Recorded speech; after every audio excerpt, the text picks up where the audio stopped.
Falo a vocês em nome de Deus, que é Pai, Filho e Espírito Santo. Amém. Podem se sentar.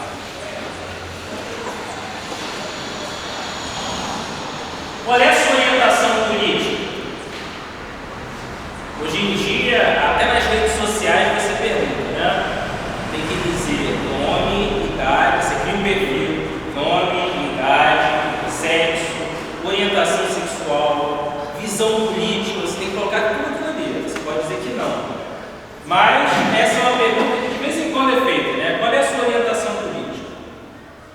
Geralmente me fazem essa pergunta e 90% das vezes resolvem fazer doutor de colarinho, né? Que é um pouco comprometedor. Mas eu não sei exatamente o que dizer. Há alguns tempos eu poderia dizer que eu já fui socialista ferrenho, né? Já fui ativista de movimento social, já participei de protestos, já fiz bastante coisas assim que vocês nem imaginam que eu falei. Tá? Mas hoje eu costumo dizer que, quando pergunta assim, qual é a sua corrente política, eu digo assim, minha corrente política é o reino de Deus. Mas essa é uma crítica que geralmente, né, e quem geralmente faz uma crítica de forma pejorativa, né, e quem aqui faz parte de certas organizações cristãs, ou já militou em certas causas, sabe muito bem que quando vem essa crítica, ela vem de forma pejorativa e negativa, justamente para solapar movimentos muito bonitos que nasceram dentro da igreja. Muitos cristãos e cristãs ouvem essa crítica. Você é um vermelho disfarçado de cristão.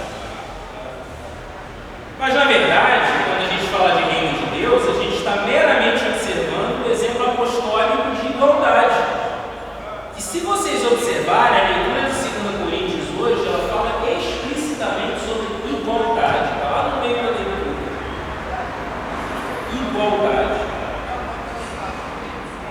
E aí quem fala e enfatiza esse tipo de testemunho apostólico é taxado. Vocês são comunistas, querem reinventar o Evangelho à luz de uma teoria do século XIX. Como se o Evangelho não falasse desde o início em partilha, em comunhão e em comunidade. E aí, fazendo uma conexão com as leituras, as outras do domingo passado, né? Quem estava aqui no domingo passado se lembra da tempestade. Eu quero dizer que a nossa orientação política, até que a gente pode falar de orientação política, e eu acho que a gente dá para colocar o que a gente faz dentro da igreja também dentro do campo político, porque tudo aqui envolve, né, o trabalho de construção de uma sociedade mais igualitária, que está em 2 Coríntios, igualdade. Eu queria dizer então que nossa orientação política não deveria ser somente reino de Deus, mas também cruzar a outra margem. Vocês se lembram da tempestade? A tempestade a qual Deus falou a Jó, a tempestade que Jesus acalma, a tempestade que levou tanto Jó a reclamar, quanto os discípulos de Jesus a duvidarem da providência divina. Então, pois bem, nas leituras de hoje a tempestade acabou, porque cruzamos o outro lado do mar. O Evangelho começa bem assim, com essa referência. Jesus cruzou o mar mais uma vez. A leitura do Evangelho começa: Jesus atravessou de barca para o outro lado do mar. Então as leituras de hoje são como um pote de ouro que a gente encontra do outro lado do arco-íris. Elas nos mostram que nós podemos encontrar, se nos agarrarmos com fé ao Mestre, em meio à tempestade e cruzarmos a outra margem. O mar, e nesse caso era o mar da Galileia, ele é muito simbólico nas narrativas do ministério de Jesus. É um mar pequenininho. O mar da Galileia é um laguinho. Ele é chamado de mar porque tem águas salgadas, né? Mas ele nem se compara com o rio Amazônia, como a gente tem aqui. Mas o ministério de Jesus se dá no início, né? O ministério cristão ocorre ao redor daquele mar, sempre cruzando para lá e para cá, de uma margem a outra. E ele é muito simbólico. E hoje, logo após cruzar o mar, nós temos dois eventos, duas curas. da mulher que sofria de hemorragia há 12 anos. E da maneira como a história é contada, fica uma leitura longa, porque não dá para a gente desmembrar uma da outra. Porque Marcos começa contando de uma, interrompe aquela história, fala de outra coisa e volta ao início da história. E para quem leu o livro de Marcos e estudou o livro de Marcos, buscando comentários exegéticos, entender como é que é o desenvolvimento desse livro, em 12 capítulos, Marcos desenvolve uma história que começa e termina da mesma forma. Então, em Marcos 3, ele vai à beira da praia, Jesus, e nomeia 12 discípulos. Ainda em Marcos 3, ele volta a Nazaré, e em Nazaré ele redefine o que é família. Família já não são mais aquelas pessoas que têm o mesmo sangue, mas aquelas pessoas que cumprem a vontade dele. Ele destroça com o conceito de clã, de povo escolhido, de família importante. Ele diz assim: não, família, os laços hoje em dia de família não são mais isso. Os laços são seguir a palavra, a vontade de Deus, seguir o evangelho que ele anuncia. Aí em Marcos 4 ele começa a falar de parábolas, ele começa a contar sobre o reino de Deus com explicações bem simples, baseadas em coisas corriqueiras, para que as pessoas entendessem melhor. Em Marcos 4 ainda, o que acontece? A tempestade. Então vê que em Marcos 4 é o clímax. Ele sai da praia, ele começa a anunciar sua mensagem, anuncia em Nazaré, anuncia em parábolas, os discípulos não entendem, ele explica as parábolas, e aí vem a tempestade, e os discípulos não creem. Jesus acalma a tempestade, ele cruza o mar, e aí ele vai fazer curas. Ele é nomeado, em Marcos 5. Em Marcos 5 ele vai e cura esta mulher da hemorragia e a filha de Jairo. E aí o que acontece depois disso? Volta para Nazaré, em Marcos 6. E aí ele é rejeitado pelos seus. E em Marcos 7 ele envia os seus discípulos para pregar. Então como é que começa? Ele chama os discípulos, vai a Nazaré, anuncia um novo conceito de família, prega, passa pela tempestade, cruza o mar, cura, volta a Nazaré e depois volta para os discípulos, onde começou a história toda, e manda os discípulos irem pregar adiante. Então é quase como que a gente tem que entender muita coisa da Bíblia escrita com paralelismos. É quase como que essa história fosse contada para que ela começasse e fechasse no mesmo ponto, que é o chamado dos discípulos. Mas no meio um monte de outras coisas importantes. Ou seja, esse início do livro de Marcos é um movimento de ir e vir ao redor do mar, em que Jesus usa aquele mar como ponto de referência geográfico para a proclamação da palavra, para o anúncio de muitas coisas importantes para a vida daquelas pessoas. Chamando e enviando discípulos, indo e voltando a Nazaré e sempre cruzando uma margem para outra. E o relato de hoje, não da tempestade que foi o passado, mas o de hoje, ele é o clímax dessa história, pois ele fala, logo depois que cruzaram o mar, duas curas. São dois relatos entrelaçados, porque uma cura é interrompida. A história da filha de Jairo, se alguém quisesse, eu podia contar toda a completa. Mas foi interessante contar a história da mulher da hemorragia. Mas em ambos esses relatos existe um ponto comum, além da cura. E é o que eu acho que a gente precisa, além da margem, pensar também além da cura física, que é a fé. Essa fé, e Jesus em ambos os casos ele fala de fé, é a fé que nos permite cruzar a tempestade e chegar a outra margem. Essa é a fé que afasta o medo. Jesus mesmo vai dizer a Jairo, não tenha medo, mas apenas fé. Ah, mestre, mas a minha filha está muito doente. Não tenha medo, mas apenas fé. E quando eu falo de fé, eu sempre me lembro de um filósofo, que alguns dizem que é teólogo também, sobre quem eu escrevi no seminário, chamado Soren ele era um filósofo luterano, século XIX, se não me engano. E que ele sempre fala sobre uma das coisas que ele escreve, sobre o salto de fé, o grande salto de fé. E ele fala, por exemplo, de Abraão, quando Abraão resolve subir para oferecer seu filho como sacrifício, né? Como um salto de fé, sem saber, Deus já queria subir, será que é isso? Acaba que não existe sacrifício nenhum. Então eu gosto sempre de falar essa expressão que ele deu, salto de fé, pois fé não se casa com medo.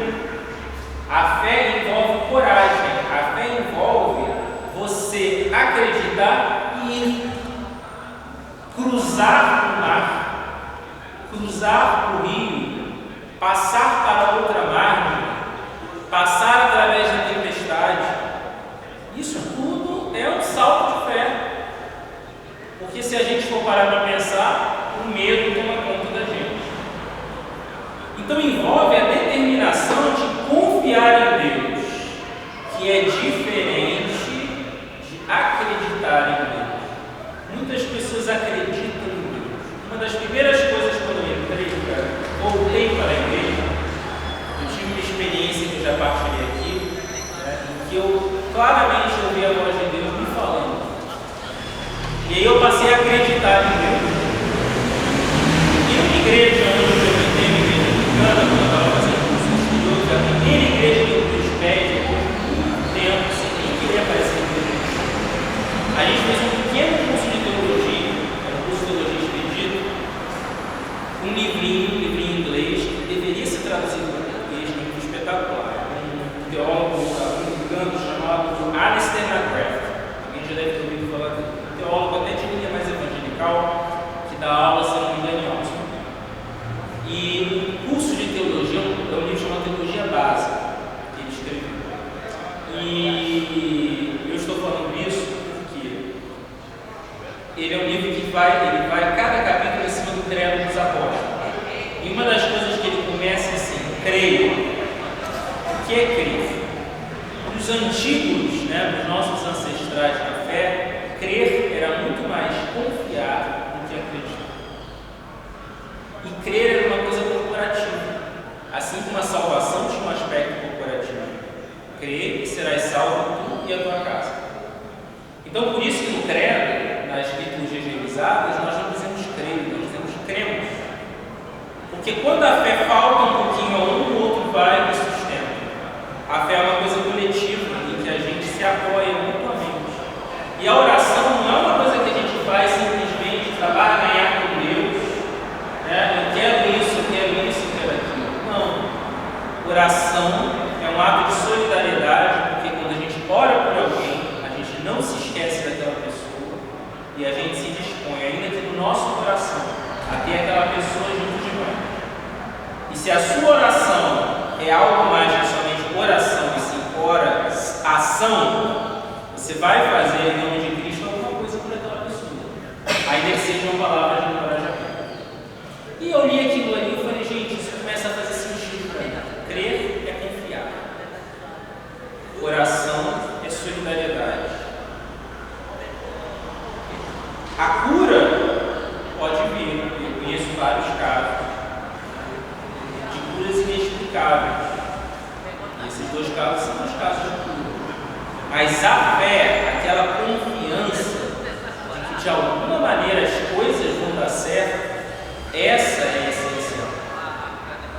É essa fé que faz a gente cruzar para outra margem. E essa fé que não é sinônimo de medo. O medo tem que ser jogado fora. Por quê? Crer, quando cremos, envolve a determinação de confiar em Deus e passar de uma margem a outra os mares revoltos da nossa vida. Mas é a fé que nos salva. É a fé que nos move adiante. É essa fé que nos dá a cura. E o que você enxerga nos olhos da fé? Aquela mulher, ela tinha hemorragia. Ela teve muita coragem. Ela não deixou o medo vencê-la. Porque ela podia apenas se contentar e fazer parte da multidão. Imagine naquela época ela tem uma hemorragia. Ela devia estar envolta em vela.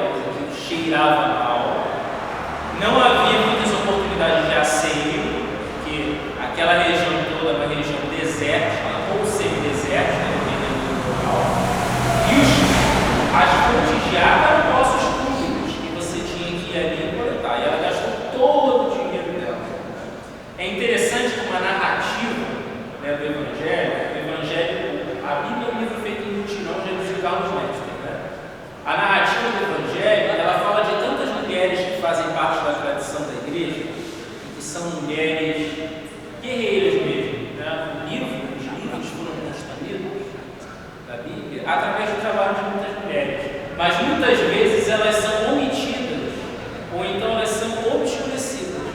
Então, por exemplo, esta mulher, ela nem tem o nome dela citado, é apenas uma mulher.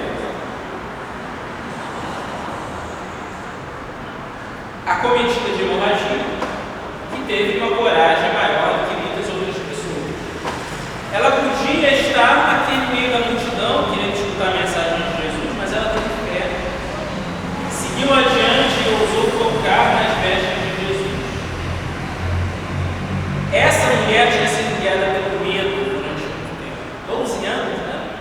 Acho que, se não me engano, são 12 anos. E o número 12, sempre que a gente vê na Bíblia, não necessariamente é um número literal. Talvez tenha sido 12 anos mesmo, porque a história dos evangelhos são relatos que não contados por pessoas para as pessoas. Mas o número 12 é sempre um número simbólico. O número 12 significa plenitude. Então, quando a gente fala de 12 apóstolos, 12 meses, né? Porque o ano tem 12 meses. Então, o número 12 significa assim, muito tempo. Muito tempo mesmo. Muitas coisas. Por muito tempo, talvez pela vida inteira dela, talvez pelo período que ela nem tinha hemorragia, ela tinha se deixado dominar pelo medo. E no início ela era apenas uma mulher em busca de cura, mas a fé dela que venceu o medo a transformou em muito mais. Porque Jesus vira para ela e fala: quem me tocou? Em outro evangelho, que não é o de Marcos, que é mais estratégico, ele fala assim: de mim saiu virtude. Vocês se lembram dessa passagem? E ela teve a cura, mas ela teve algo muito mais importante. Jesus chamou de filha. A fé daquela mulher deu a ela dignidade. Aquela que era uma mulher, na base da sociedade, ela não somente era uma mulher que provavelmente não pôde dar a luz, e uma mulher que tinha uma doença que a deixava em estado que causava nojo. Jesus chega àquela pessoa e a chama de filha.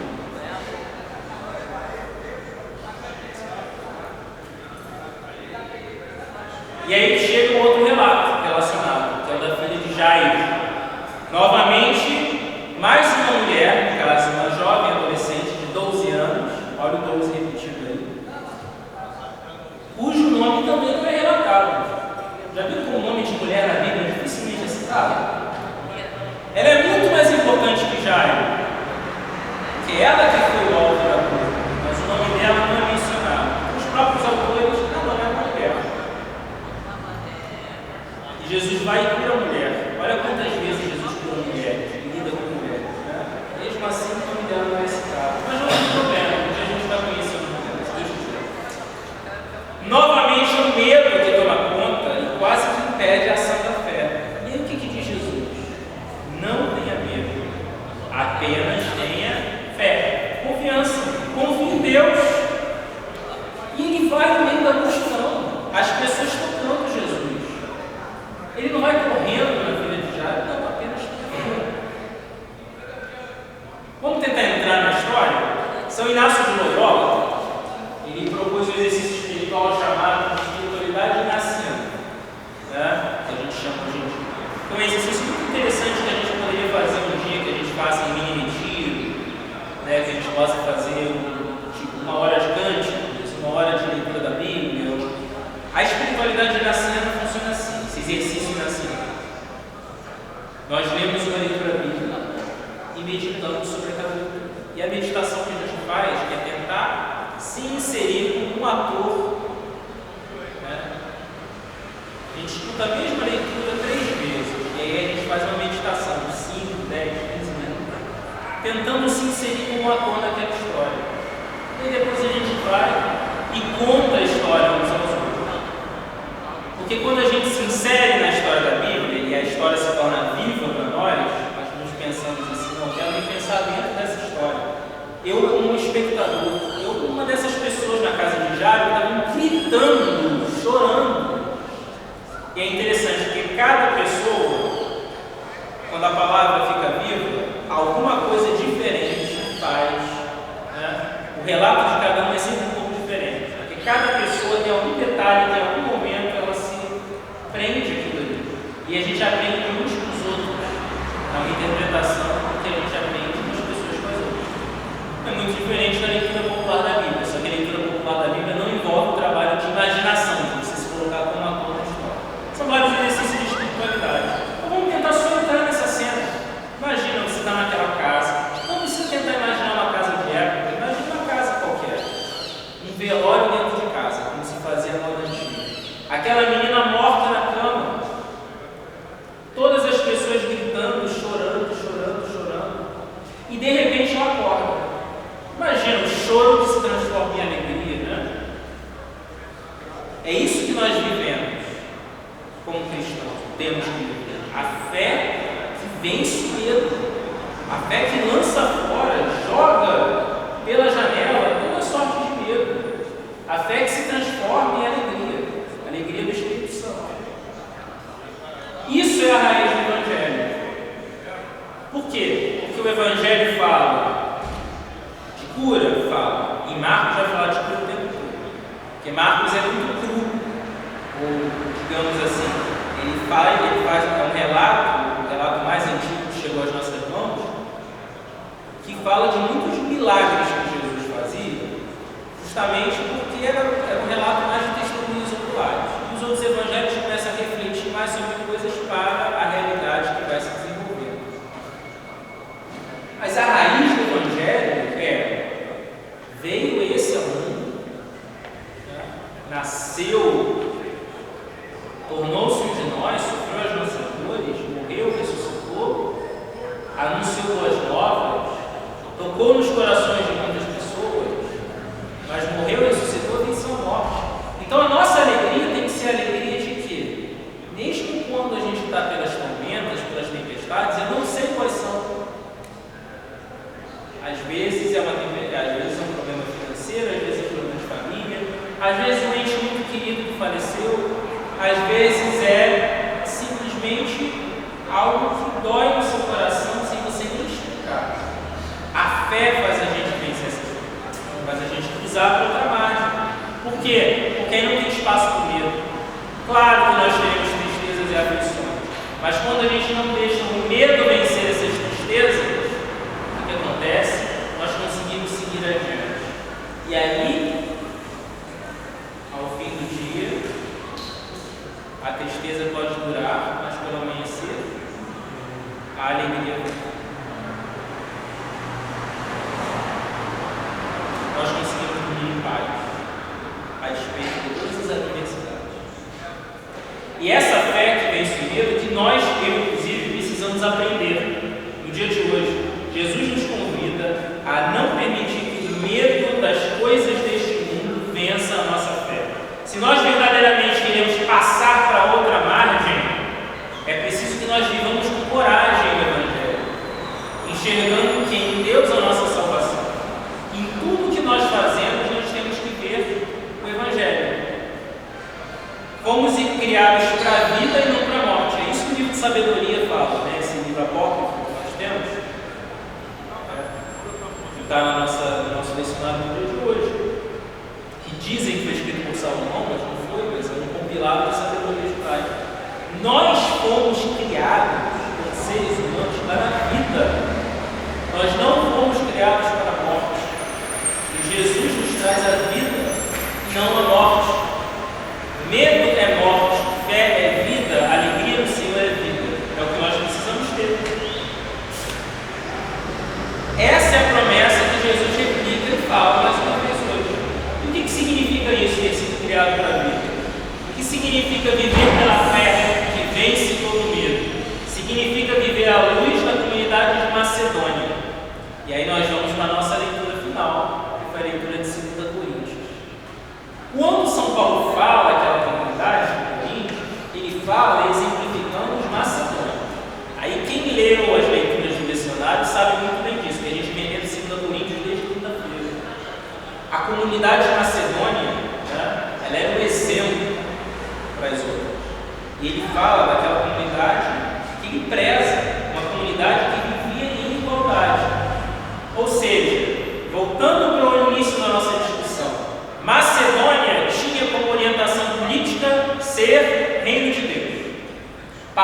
a outra margem. Ou seja, imitar a Cristo,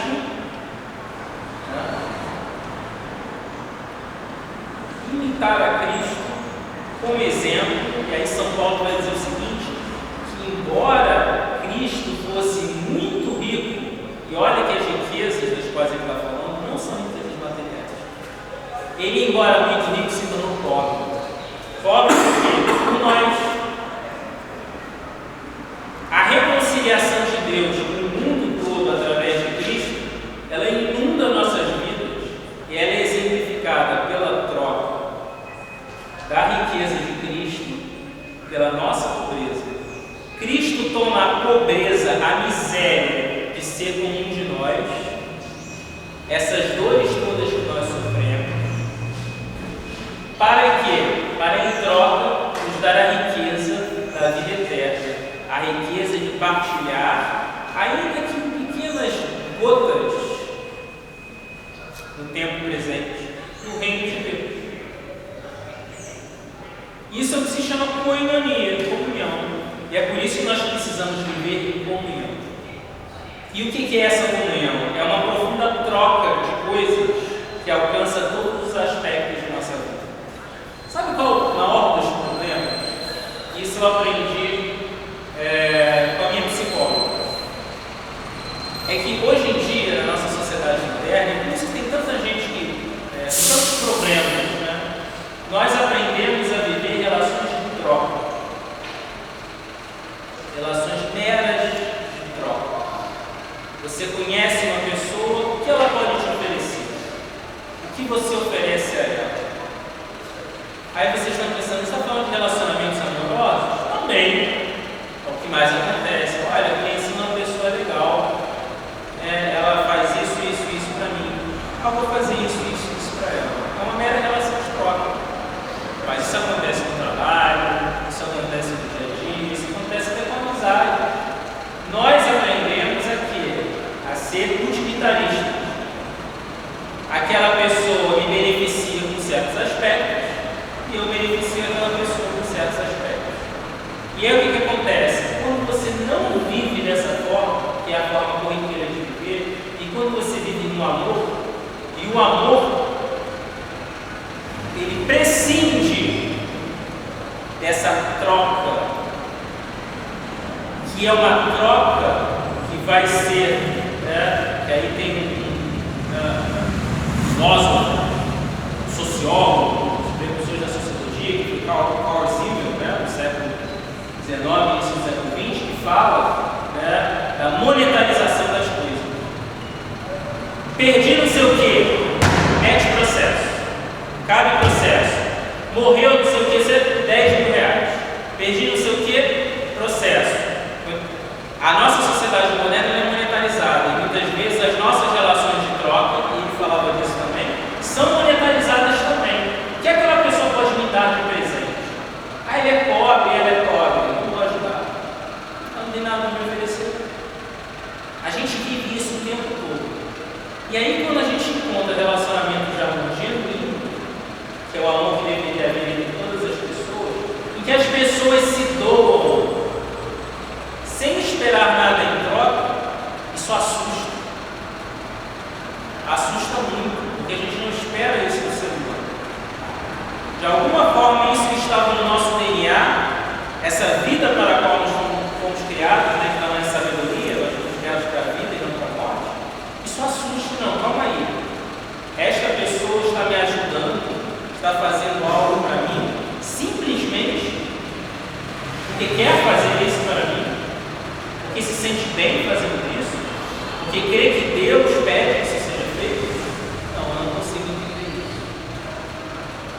Mas a graça de Deus é aquela que nos capacita não somente a perdoar e reconciliar, mas também a dividir recursos, dividir riquezas e dividir gestos de carinho com todas as pessoas. Aí que está a essência. Não é simplesmente uma relação de troca, muito menos uma relação de troca permeada pelo dinheiro,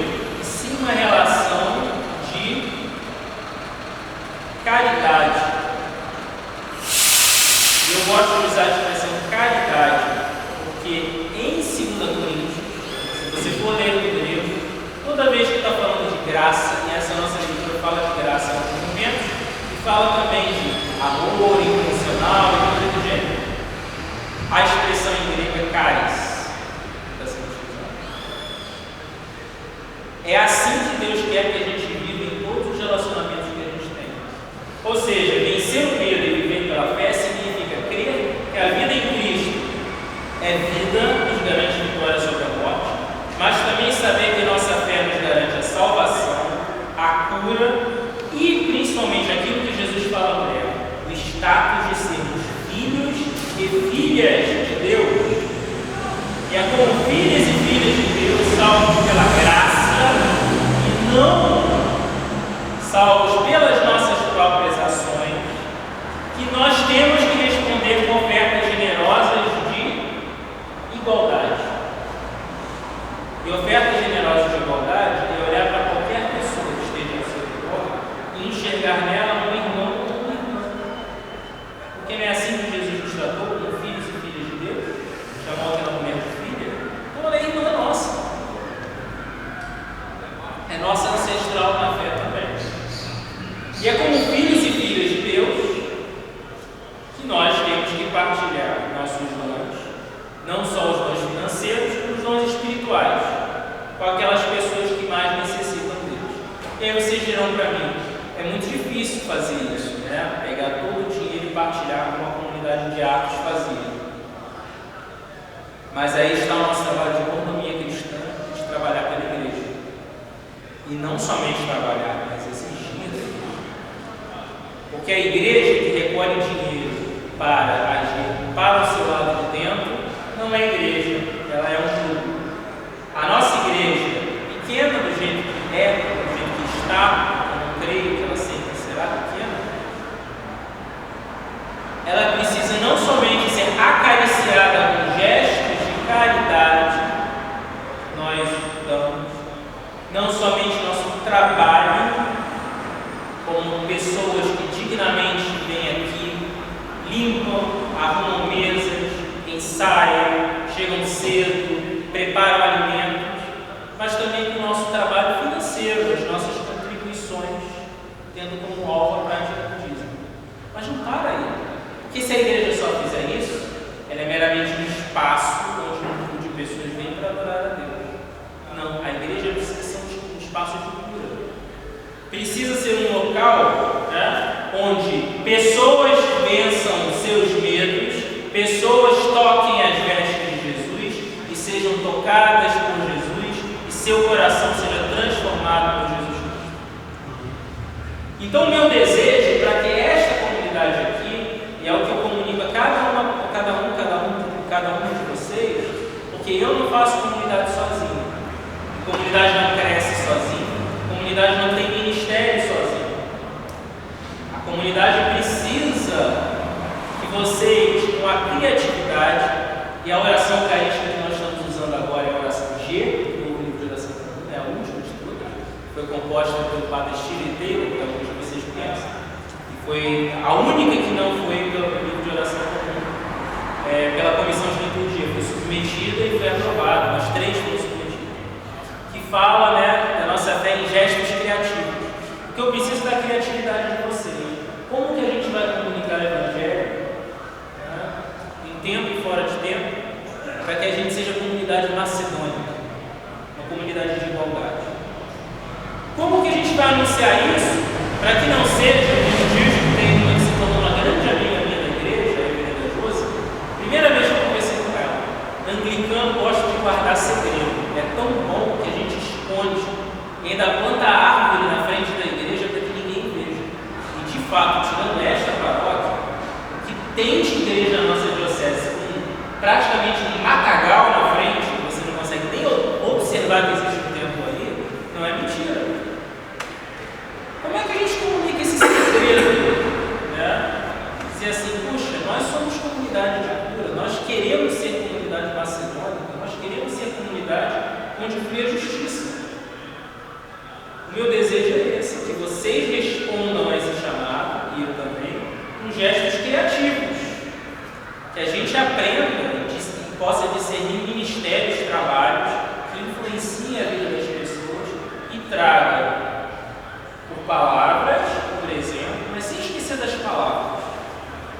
Não tenhamos vergonha de falar que Cristo é a razão pela qual nós trabalhamos nessa construção do reino de Deus. Nossa orientação política é o reino dos céus anunciado e proclamado por Cristo. E nós temos que ser comunidade macedônica. Nós, no momento, somos coríntios.